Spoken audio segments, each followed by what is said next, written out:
जय श्री श्याम सभी श्याम प्रेमियों को। कैसे हैं आप सभी? आशा करती हूँ बाके बिहारी जी की कृपा से आप सभी कुशल मंगल होंगे।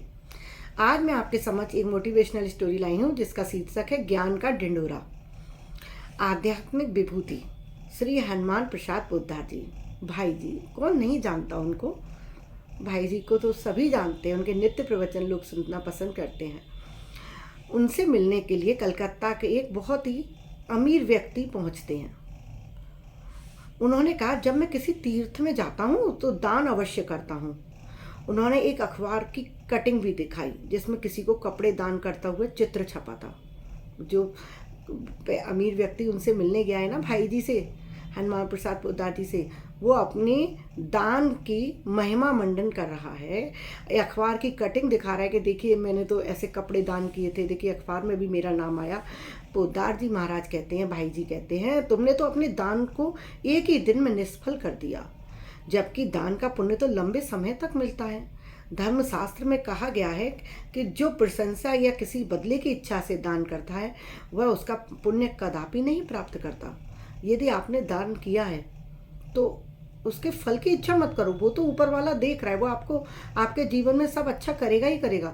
लेकिन आप कर रहे हैं और उसका ढिंडोरा पीट रहे हैं। कहा जाता है दान ऐसे करो कि इस हाथ से कर रहे हो तो इस हाथ को भी ना पता चले, या एक नेत्र से कर रहे हो तो दूसरे नेत्र को भी खबर ना लगे कि तुमने दान किया है।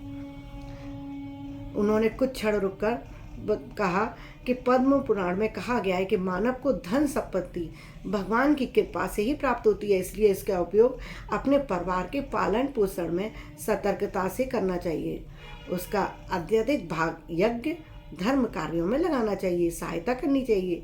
ये मानकर दान करना चाहिए कि भगवान की चीज़ है और हम भगवान को ही तो अर्पित कर रहे हैं, इसमें हम अपना क्या कर रहे हैं। ये रुपया हम जब जन्म लिया था कि अपने साथ लाए थे, ये धन, ये संपत्ति, ये वैभव, ये रिश्ते, ये नाते, हम तो खाली हाथ आए थे और जाएंगे तो भी खाली हाथ जाएंगे। तो जिन पर हमारा अधिकार ही नहीं है, जिनको हम लेकर आए ही नहीं है, तो उनका हमें अपना गुणगान क्यों करना। हम तो निमित्त मात्र हैं, जो भगवान ने हमें दिया है हमें निमित्त बनाए। यदि हम गरीबी में पैदा होते तो क्या हम दान कर पाते? तो भगवान ने हमें पैसा दिया क्योंकि हमें निमित्त बनाया, हम तो उस निमित्त बनकर हमें वो दान सेवा करनी है। भगवान की हर चीज़ अर्पित करती जानी है।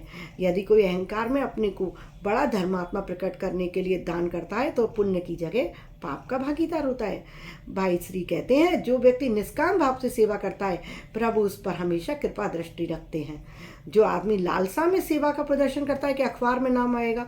आपने आजकल देखा होगा, एक प्रचलन बहुत चल रहा है कि क्लब्स में, किटीज में के सेवा करने जानी है।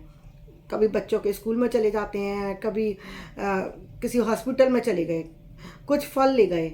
एक फल रोगी को दे रहे हैं या उसके जो देखभाल करने वाला है उसको दे रहे हैं, उसमें 10 लोग साथ में एक केला दे रहे हैं और उसमें 10 लोग हाथ लगाकर फ़ोटो खिंचवा रहे हैं। तो ये आपका दान नहीं है, ये तो आप अपनी पॉपुलैरिटी के लिए कर रहे हैं, फेमस होने के लिए कर रहे हैं। तो ये दान नहीं है। दान वो है जो आप चुपचाप कराओ और किसी को पता भी ना चले कि एक हाथ से किसी को दान दिया और दूसरे हाथ को तो पता भी नहीं लगा। इसी को तो गुप्त दान कहा गया है और गुप्त दान हमारे धर्म शास्त्रों में सर्वश्रेष्ठ है। कैसी लगी आपको मेरी ये कहानी? अच्छी लगी हो तो कृपया कमेंट बॉक्स में ज़रूर बताइएगा और मेरे चैनल को लाइक और सब्सक्राइब करना मत भूलिएगा। सगे संबंधियों में शेयर भी कीजिएगा और जाते जाते बेल आइकॉन ज़रूर दबा दीजिएगा, जिससे मेरे वीडियोज़ के नोटिफिकेशन आपको नित्य मिलते रहें। अभी के लिए विदा लेती हूँ। राधे राधे।